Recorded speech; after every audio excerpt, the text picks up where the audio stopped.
इस वीडियो में हम डिस्कस करेंगे रिगार्डिंग चैप्टर 11 ऑफ डीबीएमएस और जो टॉपिक डिस्कस करेंगे वो है जनरलाइजेशन और इसके अलावा भी कुछ टॉपिक्स हैं।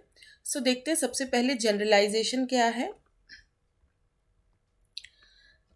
सो जनरलाइजेशन से रिलेटेड कुछ पॉइंट्स देखेंगे एंड देन सिंपल से कुछ डायग्राम्स भी देखेंगे related to each topic. So सबसे पहले कुछ पॉइंट्स देखते हैं related to generalization. So generalization क्या होता है? Generalization is like a bottom-up approach in which two or more entities of lower level combine to form a higher level entity if they have some attributes in common. Suppose जैसे हम ER diagram में हमने बात की थी entity की, तो उन्हीं एंटिटीज की यहाँ पे बात हो रही है। सपोज टू और मोर एंटिटीज है किसी लोअर लेवल पे और उनके कुछ कॉमन एट्रीब्यूट्स हैं, तो उन दो लो लेवल की एंटिटीज़ को मिला के हम एक हायर लेवल एंटिटी बना देते हैं और ये वही एंटिटीज़ कंबाइन कर सकते हैं हम जिनके कुछ एट्रीब्यूट्स कॉमन होंगे। वही पॉइंट इधर मेंशन्ड है। तो ऐसे अप्रोच को हम बॉटम अप अप्रोच कहते हैं, मतलब लोअर लेवल एंटिटीज़ को कंबाइन करके हमने एक हायर लेवल एंटिटी बना दी। सो जनरलाइजेशन में कौन सा अप्रोच फॉलो होता है? Bottom up approach. Generalization is like a bottom-up approach in which two or more entities of lower level combine to form a higher level entity if they have some attributes in common. But वो जो lower level entities को हम combine करेंगे उनके कुछ attributes common होने चाहिए, तभी हम combine कर सकते हैं और उसको फिर एक higher level entity हम बना सकते हैं।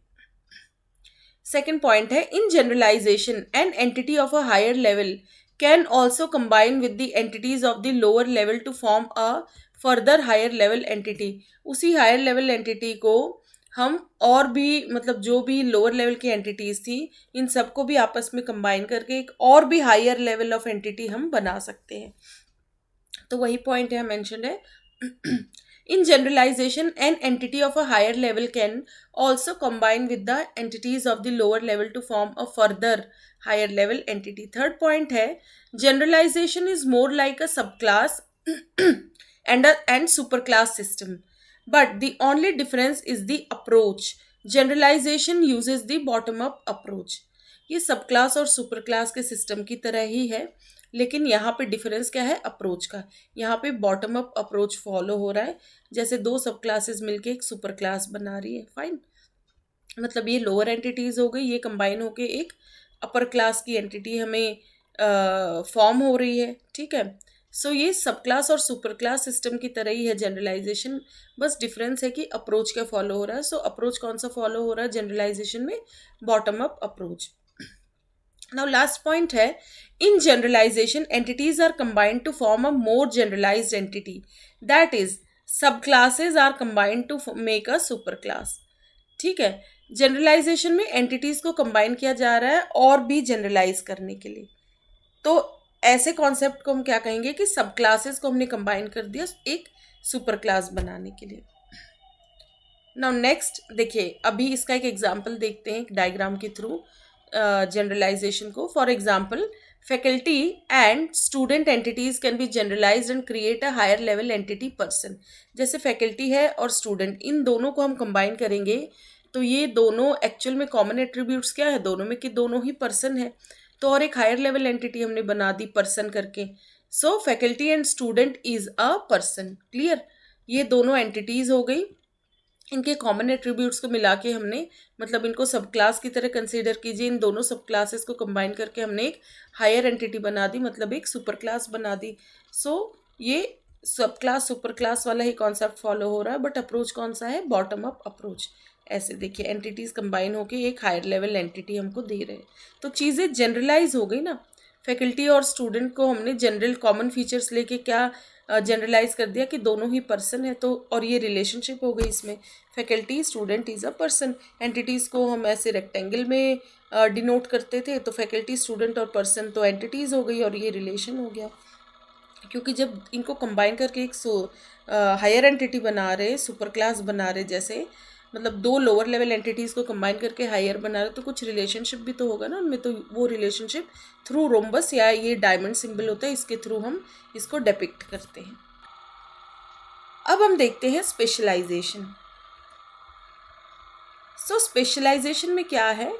Specialisation is a top down approach and it is opposite to generalization.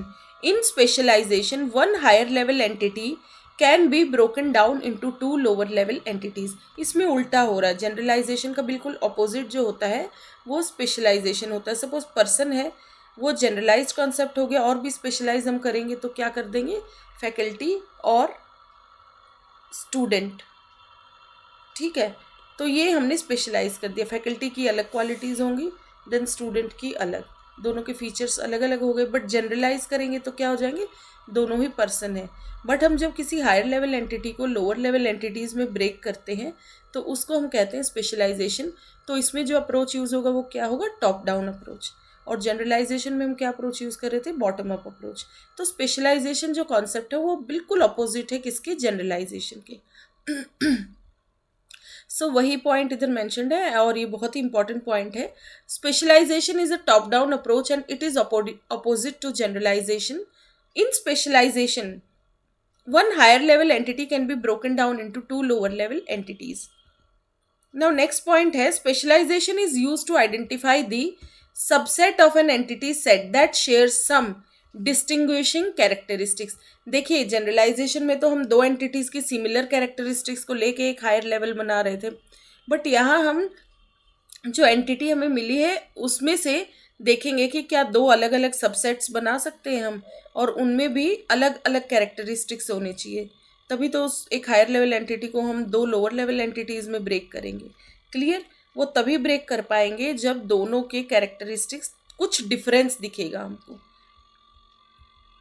Now normally the superclass is defined first, the subclass and its related attributes are defined next, and relationship set are then added. सबसे पहले तो super class define हो गई, फिर सब class define होगी, फिर इनके जो रिलेटेड एट्रीब्यूट्स है वो होंगे, और फिर रिलेशनशिप सेट क्या है वो ऐड होगा. क्योंकि हमें फीचर्स डिस्टिंग्विश करने तभी तो हम एंटिटीज़ को, मतलब एक सुपर क्लास को दो सब क्लास में हम ब्रेक कर पाएंगे. जैसे एग्जाम्पल देखिए, एग्जाम्पल से और अच्छे से क्लियर होगा. In an employee management system, employee entity can be specialized as tester और developer based on what role they play in the company. Suppose एक कंपनी है, उसमें हम एक सुपर क्लास ले लेते हैं. सपोज एक जनरल एंटिटी वो है एम्प्लॉय, लेकिन इस एम्प्लॉय को भी आप किस में ब्रेक कर सकते हैं? डेफिनेटली इनके कुछ कॉमन फैक्टर्स तो हैं ही, इसीलिए इनको जनरली हम एम्प्लॉय कह रहे हैं. लेकिन इसको अलग से इनकी स्पेशलाइजेशन, इनकी स्किल सेट, इनके रोल को देखते हुए हम अलग अलग एंटिटीज़ में इसको डिवाइड कर सकते हैं. वो है टेस्टर और डेवलपर. टेस्टर का काम टेस्टिंग का है, डेवलपर का काम डेवलपमेंट का है. लेकिन जनरली इनको एम्प्लॉय कहेंगे, लेकिन स्पेशलाइज यदि कर देंगे तो क्या कहेंगे? Tester end developer. इसीलिए जनरलाइजेशन कॉन्सेप्ट में जनरल टर्म का यूज़ होता है, और स्पेशलाइजेशन वो स्पेशली क्या कर रहे हैं. ठीक है, इसीलिए ये वर्ड जनरलाइजेशन और स्पेशलाइजेशन आया है.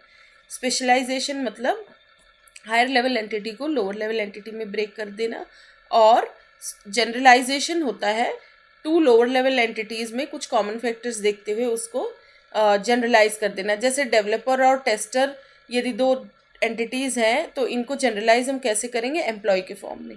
तो ये जनरलाइजेशन हो गया. और एम्प्लॉय को यदि स्पेशलाइज करेंगे तो वो कैसे करेंगे? टेस्टर और डेवलपर. तो जो जनरलाइजेशन है वो बॉटम अप अप्रोच होता है, और स्पेशलाइजेशन होता है टॉप डाउन अप्रोच. देखिए एम्प्लॉय, इसको हमने ब्रेक कर दिया टेस्टर और डेवलपर में.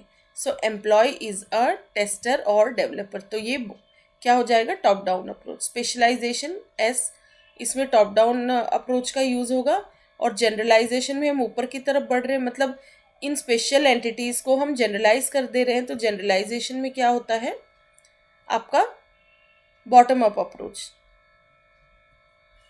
अब एग्रीगेशन देखते हैं. हमने देख लिया generalization, specialization. Now let's see aggregation. Aggregation क्या चीज़ होती है? Aggregation, in aggregation the relation between two entities is treated as a single entity. दो एंटिटीज़ के बीच में जो रिलेशन है उसको एक सिंगल एंटिटी की तरह ट्रीट किया जाता है. In aggregation, relationship with its corresponding entities is aggregated into a higher level entity. ये एग्जाम्पल से बहुत अच्छे से समझ में आएगा. तो सबसे पहले हम एग्जाम्पल देखते हैं. For example, centre entity offers the course entity act as a single entity in the relationship which is in a relationship with another entity visitor. In the real world, if a visitor visits a coaching center, then he will never inquire about the course only or just about the center. Instead, he will ask the inquiry about both. देखिए ये वाला जो concept है ये आपको diagram से अच्छे से क्लियर होगा. तो देखिए यहाँ पे डायग्राम देखते हैं हम. सबसे पहले तो इसमें एंटिटीज़ क्या क्या हैं, जो भी रेक्टेंगल में हमने यहाँ पे बनाई हुई है वो सारी एंटिटीज़ है. तो एंटिटीज़ क्या हो गया, सेंटर हो गया, कोर्स हो गया और विजिटर.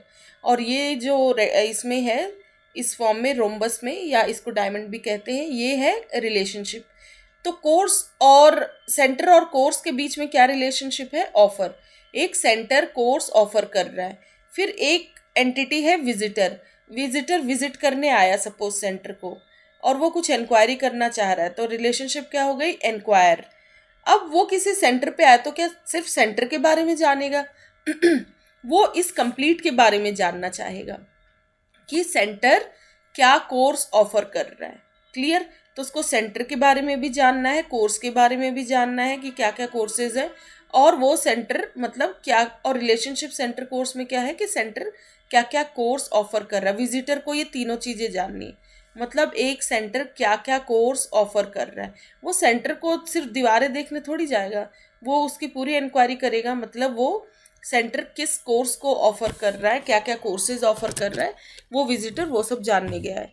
तो इस कंप्लीट विजिटर के लिए फिर ये कंप्लीट एक एंटिटी बन गई. इसीलिए इस पूरे को हमने एक बड़े बॉक्स में पुट कर दिया. फाइन. तो ये एक एंटिटी हो गई, ये एक एंटिटी हो गई. इन दोनों के बीच में ये रिलेशनशिप हो गया इंक्वायर. बट ये जो एंटिटी है ये अपने आप में एक पूरा एंटिटी और रिलेशनशिप का पूरा सेट है. इस एक सिंगल एंटिटी में ऑलरेडी दो एंटिटीज है और रिलेशनशिप है तो इसको एग्रीगेट करना कह देते हैं. मतलब हमने इस एंटिटी और रिलेशनशिप को मिला के पूरे को ही एक एंटिटी बना दिया. इसी टर्म को एग्रीगेशन कहते हैं. मतलब कंबाइन कर देना एंटिटीज़ और रिलेशनशिप को एक सिंगल एंटिटी में. ठीक है. तो ये दो एंटिटीज़ और रिलेशनशिप को हमने कंबाइन करके क्या बना दिया, एक single entity.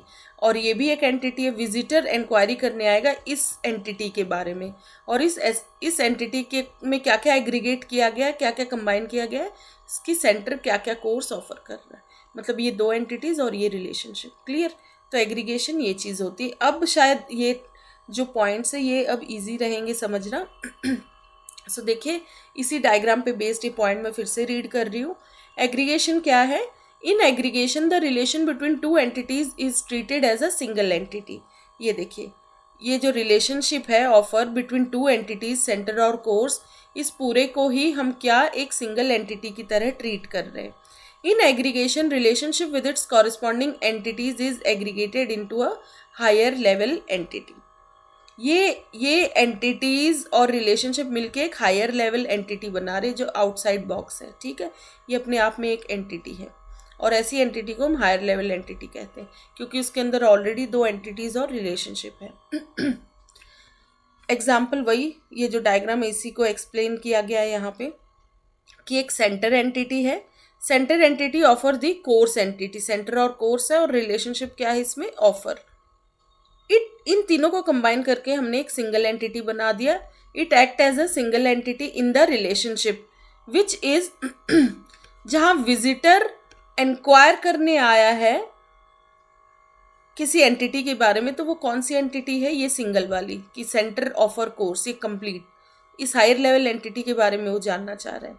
In the real world में क्या आएगा, if a visitor visits a coaching center, then he will never inquire about the course only or just about the center. Instead, he will ask the inquiry about both. उसको दोनों के बारे में जानना है कि एक सेंटर क्या कोर्स ऑफर कर रहा है.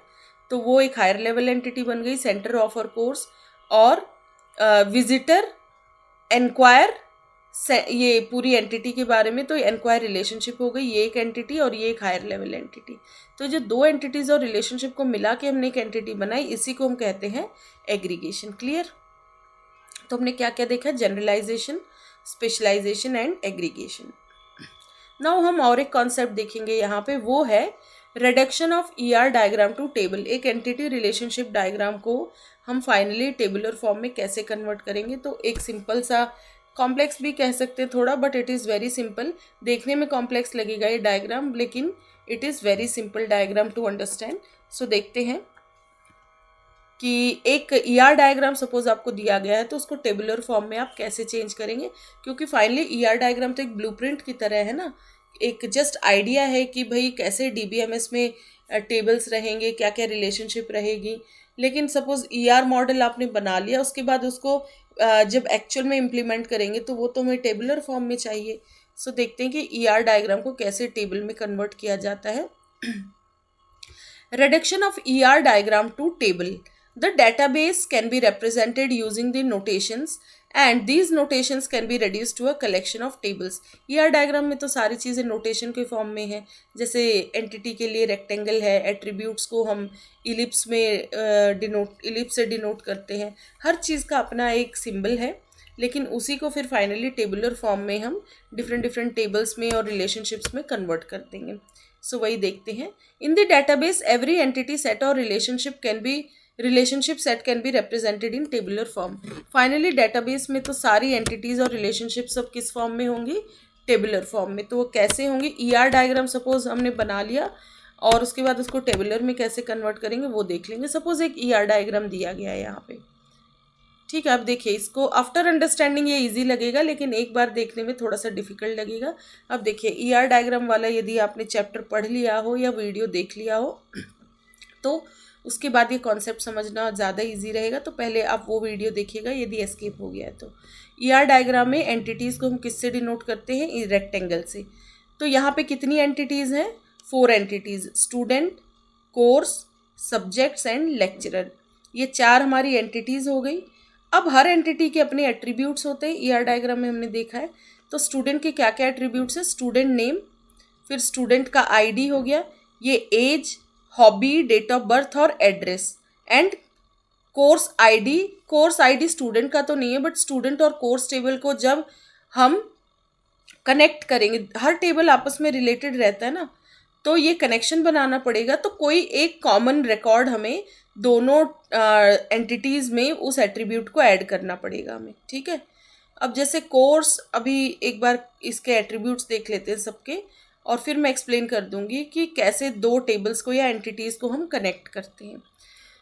तो ये इसके एट्रीब्यूट्स हो गए, और इसको फर्दर हम डिटेल में भी पढ़ेंगे कि ये अंडरलाइन क्या है, फिर ये डॉटेड तरीके से एट्रीब्यूट क्या है, डबल तरीके से हमने लिखा वो क्या है. सो अलग अलग टाइप के एट्रीब्यूट्स होते हैं, उनके सिंबल्स भी अलग अलग होते हैं. सो हमने यहाँ पे मेंशन कर दिया है. तो स्टूडेंट की बात करें, स्टूडेंट एंटिटी की बात करें तो उसके क्या क्या एट्रीब्यूट्स हैं, ये डेट ऑफ बर्थ हो गया, फिर हॉबी हो गई, एज, स्टूडेंट आईडी, फिर स्टूडेंट का नेम, एड्रेस है. एड्रेस फर्दर उसके कुछ एट्रीब्यूट्स है, क्या क्या है, door number, street, city, state, pin, और फिर इस कोर्स आईडी को भी रहने देते. ये भी एक एट्रीब्यूट हमने ऐड किया है स्टूडेंट एंटिटी में. क्यों ऐड किया है, ताकि हम कोर्स और स्टूडेंट को आपस में कंबाइन कर सकें. कोर्स के क्या क्या एट्रीब्यूट्स है, कोर्स का आईडी है और कोर्स का नेम है. तो कोर्स आईडी हमने इधर यूज़ किया ताकि हम बाद में जब स्टूडेंट, इन्हीं एंटिटीज़ को टेबल में हम कन्वर्ट कर देते हैं. और ये जो एट्रीब्यूट्स आपको दिख रहे हैं, यही बाद में जो टेबल के कॉलम्स बनते हैं वो यही बनेंगे, ठीक है. और जब 2 टेबल्स को हम कनेक्ट करते हैं तो देखिए, ये अंडरलाइन जो एट्रीब्यूट अंडरलाइंड है उसी को हम टेबल में प्राइमरी की बनाते हैं. और जब 2 टेबल को कनेक्ट करते हैं तो रेफरेंशियल इंटीग्रिटी का हम यूज़ करते हैं, या रेफरेंशियल फॉरेन की का हम कॉन्सेप्ट यूज़ करते हैं, ठीक है. और फॉरेन की के कॉन्सेप्ट से ही एक आगे हम टॉपिक पढ़ेंगे रेफरेंशियल इंटीग्रिटी करके. फॉरेन की के कॉन्सेप्ट पे ही रेफरेंशियल इंटीग्रिटी भी मेंटेन रहती है. फिलहाल हम फॉरेन की पे ध्यान देते हैं. फॉरेन की क्या होती है ये मैं आपको कीज़ के टॉपिक में डिटेल में भी बताऊंगी, बट अभी एक मैं हल्का सा ओवरव्यू दे रही हूँ यहाँ पे. फॉरेन की में क्या होता है, यदि 2 टेबल्स को आप कनेक्ट करना चाह रहे हैं तो एक टेबल में यदि कोई कॉलम प्राइमरी की है, जैसे कोर्स आईडी यहाँ पे प्राइमरी की है, लेकिन हम स्टूडेंट टेबल को कोर्स टेबल से कनेक्ट करना चाह रहे तो स्टूडेंट टेबल में भी हमें एक कॉलम ऐड करना पड़ेगा कोर्स आईडी नाम का. तो ये जो कोर्स आईडी है ये यहाँ पे तो प्राइमरी की है, लेकिन यहाँ पे ये क्या कहलाएगा, क्योंकि ये जो कोर्स आईडी ये किसी और टेबल की प्राइमरी की है, तो कोर्स टेबल में तो वो प्राइमरी की कहलाएगी, लेकिन स्टूडेंट टेबल में उसको क्या कहेंगे हम, फॉरेन की। ठीक है, तो फॉरेन की के कॉन्सेप्ट से हम टेबल्स को कनेक्ट करते हैं डेटाबेस में, और ये कीज़ का कॉन्सेप्ट बस अपकमिंग कुछ वीडियोस में आपको मिल जाएगा, उसमें फॉरेन की प्राइमरी की और भी डिटेल में मैं डिस्कस करूँगी, सो वो वीडियो आप ज़रूर देखिएगा। वो कीज़ का concept is very important, but कुछ ओवरव्यू मैंने यहाँ दे दिया है। अंडरलाइन जो की गई है यहाँ पे एट्रीब्यूट्स, वो प्राइमरी की कहलाती है। जब इस एंटिटी को हम टेबुलर फॉर्म में करेंगे, कोर्स नाम का टेबल बनाएंगे, तो जो कोर्स आईडी वाला कॉलम होगा वही प्राइमरी की होगी। हर टेबल की प्राइमरी की नेसेसरी होती ही होती है हर टेबल की। तो जो भी कॉलम को हम प्राइमरी की बनाएंगे उसको हम इस तरीके से डिनोट करते हैं। ये देखिए, और सारे एट्रीब्यूट्स तो ऐसे रहेंगे, इलिप्स में लिखे रहेंगे, बट जो प्राइमरी की होगी उसमें वो वाला कॉलम, वो एट्रीब्यूट को हम अंडरलाइन कर देते हैं ER डायग्राम में। क्लियर। और प्राइमरी की किसको बनाते हैं, किस कॉलम को, जो फील्ड्स हर रिकॉर्ड के लिए यूनिक वैल्यू होगी, जैसे कोर्स का आईडी हो गया, स्टूडेंट आईडी, स्टूडेंट टेबल में स्टूडेंट आईडी हो गया, या एम्प्लॉय टेबल की बात करें कभी तो एम्प्लॉय आईडी हो सकता है, स्टूडेंट का रोल नंबर भी हो सकता है यूनिक। ठीक है, मतलब फिलहाल इस एग्जांपल की बात करें तो स्टूडेंट टेबल में प्राइमरी क्या है, स्टूडेंट आईडी, कोर्स वाले टेबल में क्या है, कोर्स आईडी। अब ऐसे ही और दो एंटिटीज़ हम देखते हैं, जैसे लेक्चरर में लेक्चरर आईडी है प्राइमरी की, और सब्जेक्ट्स वाले टेबल में, सब्जेक्ट्स वाली एंटिटी में, अभी तो टेबल फॉर्म में हमने कन्वर्ट नहीं किया तो अभी एंटिटी कहेंगे। एंटिटी रिलेशनशिप डायग्राम में जिसको एंटिटी कह रहे हैं ना, बस वही टेबुलर फॉर्म में उसको टेबल कहेंगे। यही एंटिटीज़ किस में कन्वर्ट हो जाएंगी, टेबल में। अब सब्जेक्ट्स की जो प्राइमरी की है वो है सब्जेक्ट आईडी। तो ऐसे ही देखते हैं हम, स्टूडेंट और कोर्स तो हम देख ही चुके हैं एंटिटीज़। अब लेक्चरर वाली जो एंटिटी है उसके एट्रीब्यूट्स क्या है, लेक्चरर आईडी, लेक्चरर नेम और कोर्स आईडी। सब्जेक्ट्स वाली एंटिटी के हैं सब्जेक्ट आईडी, इसकी अपने तो कॉलम्स होंगे सब्जेक्ट आईडी और सब्जेक्ट नेम, लेकिन अब सब्जेक्ट्स और लेक्चरर वाली जो एंटिटीज़ हैं, इनको यदि हम आपस में रिलेट करेंगे, इनमें रिलेशनशिप बिल्ड करेंगे, कनेक्ट करेंगे दोनों एंटिटीज़ को, तो उसके लिए कुछ कॉमन हमको फील्ड लेनी पड़ेगी। सो लेक्चरर आईडी यहाँ तो है ही है, हमने सब्जेक्ट्स वाले में भी ले लिया लेक्चरर आईडी को, लेकिन यहाँ देखिए अंडरलाइन नहीं है। इसका मतलब ये लेक्चरर आईडी लेक्चरर वाले टेबल में तो प्राइमरी की है, लेकिन सब्जेक्ट्स वाले टेबल में इसको क्या कहेंगे, फॉरेन की। लेकिन इस कॉन्सेप्ट से ये लेक्चरर और सब्जेक्ट सब कंबाइन हो गए, मतलब आपस में टेबल्स, ये एंटिटीज जब टेबुलर फॉर्म में करेंगे तो इसको क्या कहेंगे कि लेक्चरर और सब्जेक्ट्स टेबल जो है कनेक्टेड है आपस में इस वाले कॉलम के थ्रू। इसी को फॉरेन की का कॉन्सेप्ट कहते हैं कि ये लेक्चरर वाले टेबल में ये लेक्चरर आईडी प्राइमरी की कहलाएगी, और सब्जेक्ट्स वाले टेबल में ये वाली सेम कॉलम सेम ही ऐड है, तो यहाँ पे इसको प्राइमरी की ना कह के क्या कहेंगे हम, फॉरेन की। ठीक है, सो ये आपस में हमने कनेक्ट भी कर दिया एंटिटीज़ को। अब इनमें रिलेशनशिप देख लेते हैं। स्टूडेंट अटेंड्स कोर्स, ये रिलेशनशिप कहलाती है, ऐसे डायमंड फॉर्म में या इस तरीके से हम रोम्बस के फॉर्म में जो डिपिक्ट कर रहे हैं, जो डिनोट कर रहे हैं, तो दिस इज रिलेशनशिप। दो एंटिटीज़ है सपोज स्टूडेंट और कोर्स, इसमें क्या रिलेशनशिप है, अटेंड्स, स्टूडेंट अटेंड्स कोर्स। और कोर्स और सब्जेक्ट्स में क्या है, कोर्स हैज़, हर कोर्स में कुछ सब्जेक्ट्स हैं तो course has subjects.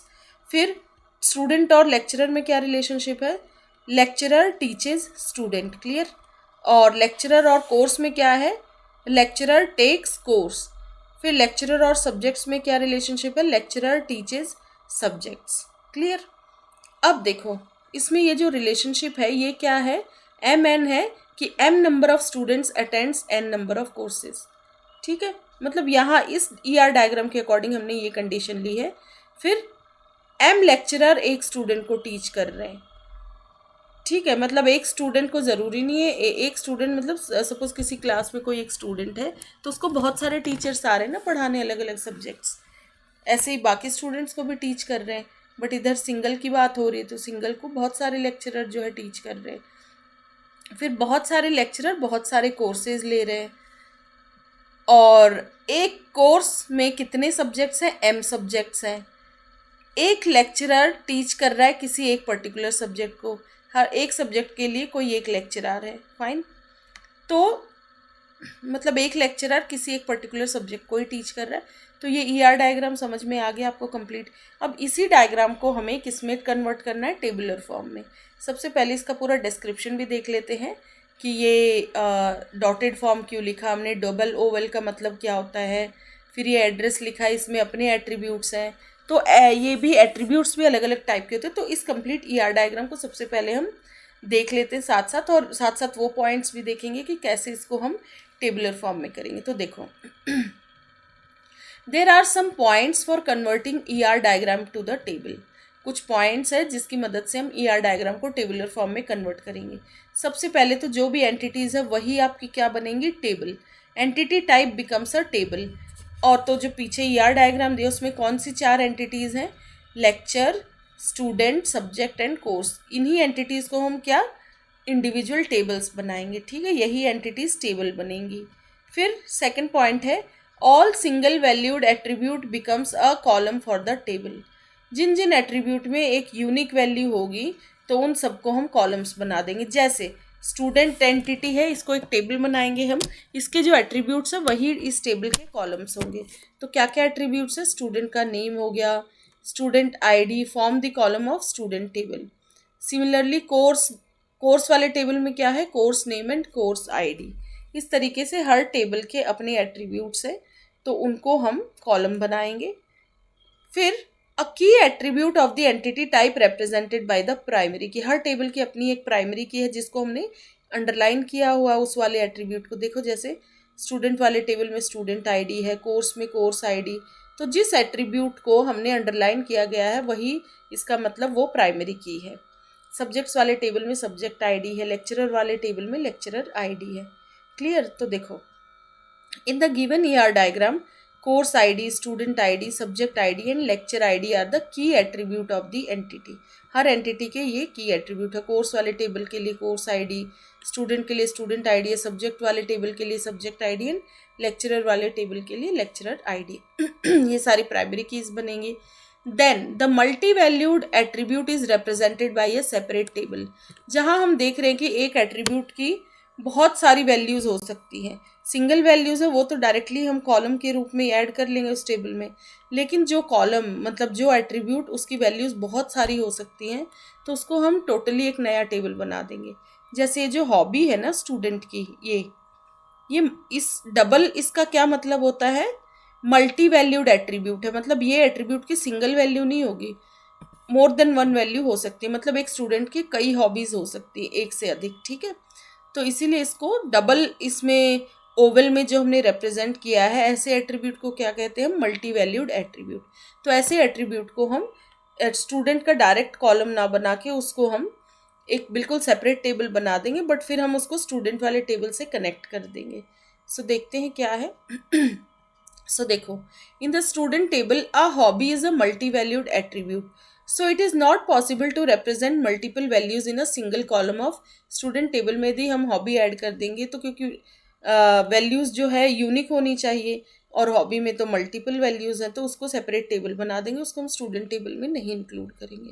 Here we create a table, एक स्टूडेंट हॉबी करके टेबल बना देंगे और उसको स्टूडेंट टेबल से कनेक्ट करेंगे। तो क्या हमें कोई कॉलम से उसको कनेक्ट करना पड़ेगा, और कॉलम कौन सा यूज़ करते हैं हम हमेशा, प्राइमरी की वाला। मतलब स्टूडेंट आईडी वाला जो कॉलम है वो हम स्टूडेंट हॉबी में भी ले लेंगे।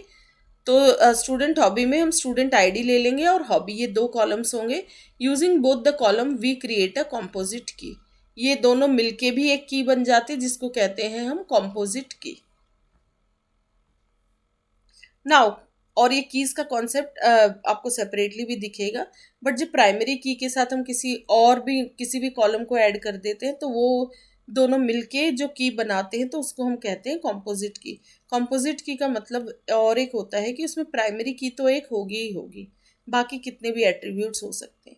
तो स्टूडेंट आईडी तो प्राइमरी की है ही किसमें, स्टूडेंट टेबल में। Now composite attribute represented by components. Composite attributes को कैसे रिप्रेजेंट करेंगे, बाय कंपोनेंट्स। देखते हैं इसका मीनिंग क्या होता है। In the given ER diagram student address composite attribute है। कॉम्पोजिट एट्रीब्यूट देखिए, कॉम्पोजिट एट्रीब्यूट का मतलब होता है जिसके अपने एट्रीब्यूट्स हों। एड्रेस है, ये खुद एक एट्रीब्यूट है लेकिन इसके भी अपने एट्रीब्यूट्स है। क्या है, door number, street, city, state, pin, course ID तो अलग है। इसके क्या एट्रीब्यूट्स है एड्रेस के, door number, street, city, state and pin. तो जो एट्रीब्यूट उनके खुद एट्रीब्यूट्स होते फर्दर, तो वैसे एट्रीब्यूट्स को हम कॉम्पोजिट एट्रीब्यूट कहते हैं। तो एड्रेस क्या है, एक कॉम्पोजिट एट्रीब्यूट है। तो एड्रेस कंपोजिट एट्रीब्यूट है, इसमें क्या क्या है, इसके अपने एट्रीब्यूट्स हैं, क्या क्या है, it contains city, pin, door number, street and state, ये इसके अपने एट्रीब्यूट्स हो गए। In the student table these attributes can merge as an individual column. Student table में हम इन एट्रीब्यूट्स को मर्ज कर देंगे इंडिविजुअल कॉलम्स के रूप में, मतलब सिटी नाम का एक अलग कॉलम बना देंगे, पिन अलग, सबको हम सेपरेट कर देंगे, ठीक है, एक ही में ना लिख के। Now derived attributes are not considered in the table. Derived attribute को तो हम टेबल में डालते ही नहीं है। डेराइव्ड एट्रीब्यूट का मतलब होता है जो एट्रीब्यूट किसी और एट्रीब्यूट से हम डिटरमाइन कर सकते हैं, कैलकुलेट कर सकते हैं, उसको किसी और एट्रीब्यूट से हम निकाल सकते हैं, मतलब वी कैन डिटरमाइन दैट। जैसे यहाँ पे ये देखिए, डेराइव्ड जो एट्रीब्यूट्स है स्टूडेंट टेबल में, in the student table age is the derived attribute. ये जो एज है, देखो डेराइव्ड एट्रीब्यूट को हम ऐसे डॉटेड तरीके, डॉटेड ओवल में जो एट्रीब्यूट लिखा रहता है उसका मतलब होता है डेराइव्ड एट्रीब्यूट। इसको हम स्टूडेंट वाले कॉलम में लेंगे ही नहीं, क्योंकि ये किससे डिटरमाइन हो जाएगा, ये किसी और फील्ड से हम किसी और एट्रीब्यूट से इसको डिटरमाइन कर सकते हैं, कैलकुलेट कर सकते हैं। तो DOB मतलब डेट ऑफ बर्थ यदि दिया गया है तो एज हम निकाल सकते हैं, इसीलिए एज वाला कोई कॉलम हम लेंगे ही नहीं स्टूडेंट टेबल में। हम डेट ऑफ बर्थ तो है ही, जब भी एज निकालनी होगी तो हम डेट ऑफ बर्थ से कैलकुलेट कर लेंगे। तो जिसकी वैल्यू किसी और एट्रीब्यूट से हम डिटरमाइन कर सकते हैं तो फिर वैसों को डेराइव्ड एट्रीब्यूट्स कहते हैं। और उसको कैसे डिनोट करते हैं, डॉटेड ओवल के फॉर्म में। और ऐसे कॉलम्स को हम स्टूडेंट में मतलब टेबल में कंसिडर ही नहीं करेंगे, इसको हम हटा देंगे। एज नाम का कोई कॉलम नहीं होगा, क्योंकि वो तो डेट ऑफ बर्थ वाले कॉलम से हम कभी भी कैलकुलेट कर सकते हैं। तो देखो यहाँ पे क्या है, derived attributes are not considered in the table. In the student table age is the derived attribute. It can be calculated at any point of time by calculating the difference between current date and date of birth. जो भी current date है और date of birth, इसको minus कर दोगे तो बस वो आपकी एज आ जाएगी। अब देखो इन्हीं रूल्स को फॉलो करके हम फाइनली जो हमें टेबुलर फॉर्म में स्ट्रक्चर मिलेगा वो क्या होगा। Using these rules you can convert the ER diagram to tables and columns and assign the mapping between the tables. Table structure for the given ER diagram क्या हुआ, देखो 4 एंटिटीज थी student, तो इन सबको हमने क्या बना दिया, टेबल बना देंगे। ये टेबुलर एक्चुअली स्ट्रक्चर दिया है, कंप्लीट टेबल्स, तो ये टेबल कहलाएगा और यही कॉलम्स बन जाएंगे। जैसे स्टूडेंट टेबल में कितने कॉलम्स होंगे, ये 3 4 5 6 7 8 9 कॉलम्स। लेक्चरर वाले में कितने कॉलम्स होंगे, 3। सब्जेक्ट वाले टेबल में कितने कॉलम्स होंगे, 3। कोर्स वाले में 2। और एक स्टूडेंट हॉबी हमने नया टेबल बनाया है, स्टूडेंट ID और हॉबी करके, वो इस स्टूडेंट टेबल से कनेक्टेड है। स्टूडेंट ID ले लिया ना हमने दोनों में। तो देखो जो एंटिटीज थी उनको हमने टेबल बना दिया, 4 एंटिटीज थी तो वही टेबल बन जाएंगे, स्टूडेंट, लेक्चरर, सब्जेक्ट, कोर्स। और एक नई एंटिटी कौन सी बना दी हमने, जो मल्टी वैल्यूड एट्रीब्यूट था हॉबी स्टूडेंट की, उसको बिल्कुल नया एक टेबल बना देंगे। तो 5 टेबल्स हो गए हमारे पास। अब देखो, अब स्टूडेंट में किस किस कॉलम्स को हम लेंगे, student ID, student name, date of birth. Age वाला कॉलम लेंगे ही नहीं हम, क्योंकि वो डेराइव्ड है। और जो एड्रेस है, जो कॉम्पोजिट एट्रीब्यूट है, उनको हमने सिंगल सिंगल सबको लिख दिया, उनको सेपरेट अलग अलग कॉलम्स बना देंगे कंबाइन करने की वजह से। Door number, street, city, state, pin, इन 5 को अलग ले लिया। और इस एक कोर्स ID जिसके थ्रू कोर्स और स्टूडेंट टेबल कनेक्टेड रहेंगे। फिर कोर्स टेबल है उसमें कोर्स ID और कोर्स नेम है। कोर्स वाले टेबल में कोर्स ID प्राइमरी की है, और इस वाले टेबल में जो कोर्स ID है ये फॉरेन की कहलाएगी, ठीक है, क्योंकि स्टूडेंट और कोर्स कनेक्टेड है। बट किस में कोर्स ID, किस वाला कॉमन कॉलम क्या है दोनों में, कोर्स ID। बट प्राइमरी की किस में है, कोर्स ID, कोर्स वाले टेबल में। तो यहाँ पे क्या कहलाएगी, फॉरेन की। क्लियर। अब लेक्चरर जो टेबल है उसमें 3 कॉलम्स है, lecturer ID, lecturer name and course ID। और सब्जेक्ट वाले टेबल में subject ID, subject name. But lecturer और सब्जेक्ट को यदि हम कनेक्ट करेंगे तो लेक्चरर ID वाला कॉलम हम सब्जेक्ट में भी इंक्लूड कर लेंगे। और ये जो लेक्चरर ID है यहाँ पे तो फॉरेन की कहलाएगी, बट लेक्चरर वाले टेबल में ये प्राइमरी की है, क्योंकि ER डायग्राम में आप देखिए, लेक्चरर में देखेंगे तो लेक्चरर ID प्राइमरी की है, अंडरलाइंड है। बट यही लेक्चरर सब्जेक्ट्स में नॉर्मल लिखा गया, दैट मीन्स यहाँ ये फॉरेन की कहलाएगी। बट क्योंकि दोनों में हमने लेक्चरर आईडी कॉलम का यूज़ किया है, तो अब सब्जेक्ट और लेक्चरर टेबल कनेक्ट हो गए आपस में। कौन से कॉलम के थ्रू? लेक्चरर आईडी वाले कॉलम के थ्रू। लेकिन इसी को फॉरेन की का कॉन्सेप्ट कहते हैं कि यही सेम कॉलम लेक्चरर वाले टेबल में तो प्राइमरी की कहलाएगा, और लेकिन स्टूडेंट वाले टेबल में वो फॉरेन की कहलाएगा, ये लेक्चरर आईडी वाला कॉलम। ठीक है, अब लेक्चरर ये हो गया लेक्चरर स्टूडेंट, फिर ऐसे ही कोर्स आईडी, कोर्स नेम, ये स्टूडेंट से। तो सारे टेबल्स आपस में देखो इंटरकनेक्टेड हो गए। स्टूडेंट हॉबी करके अलग टेबल बना ली जिसमें स्टूडेंट आईडी और हॉबी, इन दोनों को ही हम की कंसिडर कर लेंगे कॉम्पोजिट की करके। सो ये आपका कंप्लीट स्ट्रक्चर हो गया। क्लियर? ईआर डायग्राम ये था, इसको हमने कन्वर्ट कर दिया टेबुलर फॉर्म में। ठीक है, सो ये हो गया reduction of ER table into ER diagram into table. अब रिलेशनशिप ऑफ हायर डिग्री देखते हैं कि ये रिलेशनशिप ऑफ हायर डिग्री क्या चीज़ है। रिलेशनशिप ऑफ हायर डिग्री, दो टेबल्स के बीच में अलग अलग रिलेशनशिप्स होती हैं, वो कितने टाइप्स की हो सकती हैं वो हम देख लेंगे यहाँ पे। The degree of relationship can be defined as the number of occurrences in one entity that is associated with the number of occurrences in another entity. मतलब सपोज दो एंटिटीज है और आपस में उनमें कुछ रिलेशनशिप है, बट हम देखेंगे कि इंस्टेंस मतलब एक पर्टिकुलर रिकॉर्ड को कहते हैं। तो कितने रिकॉर्ड्स, एक एंटिटी के कितने रिकॉर्ड्स या इंस्टेंस दूसरे एंटिटी से कनेक्टेड हैं। तो इसी चीज़ को देखते हुए हम देखेंगे कि तीन टाइप की रिलेशनशिप्स होती हैं, 1 to 1, 1 to many and many-to-many। 1 to 1 मतलब 1:1, और 1 to many मतलब 1:m, और many-to-many m:n। जैसे 1 to 1 रिलेशनशिप क्या हुई? In a 1 to 1 relationship one occurrence of an entity relates to only one occurrence in another entity. A 1 to 1 relationship rarely exist in practice. ये one occurrence of एक entity का एक occurrence दूसरे entity के एक ही occurrence से connected रहेगा, ये रियल लाइफ में कम ही एग्जिस्ट होता है। फॉर एग्जाम्पल हम एक एग्जाम्पल देखते हैं, जैसे एम्प्लॉय और कंपनी कार, यदि दो एंटिटीज़ हैं तो ये मतलब एक एम्प्लॉय को एक ही कंपनी की कार अलॉट होगी, या वो कार एक ही एम्प्लॉय को असाइंड रहेगी। ठीक है, तो ये हो गई single 1 to 1 relationship. If an employee is allocated a company car, then that car can only be driven by that employee. मतलब 1 to 1 रिलेशनशिप हो गई, मतलब ये एक एम्प्लॉय को सपोज एक कार अलॉट हो गई, तो वो जो कार है उल्टा भी कह सकते हैं कि वो कार सिर्फ इसी एक एम्प्लॉय को अलॉटेड है, किसी और एम्प्लॉय के लिए नहीं है। तो रिलेशनशिप क्या होगी? Employee is allocated company car, और उल्टा लिखेंगे तो क्या होगा? Company car is assigned to employee. तो 1 to 1 रिलेशनशिप हो गई। ठीक है, therefore employee and company car can have, तो इन दोनों में क्या रिलेशनशिप हुई? 1 to 1 रिलेशनशिप। ऐसे ही 1 to many है। In a 1 to many relationship one occurrence in an entity relates to many occurrences in another entity.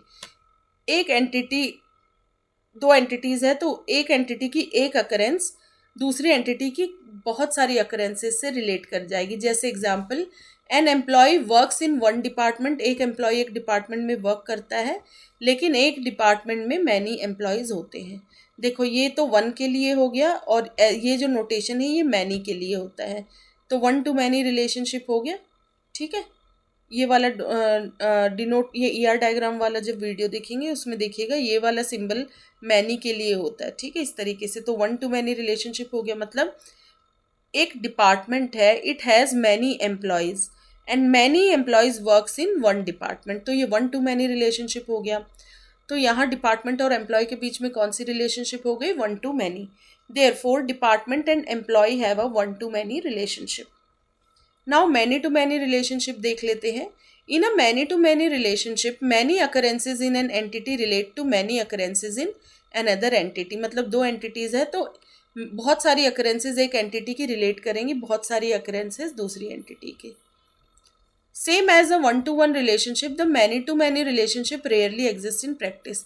तो वैसे तो 1 to many जो है सबसे ज़्यादा एग्जिस्ट करती है, बट जैसे 1 to 1 बहुत रेयरली एग्जिस्ट करती है, वैसे ही मैनी टू मैनी भी थोड़ा सा रेयरली एग्जिस्ट करती है।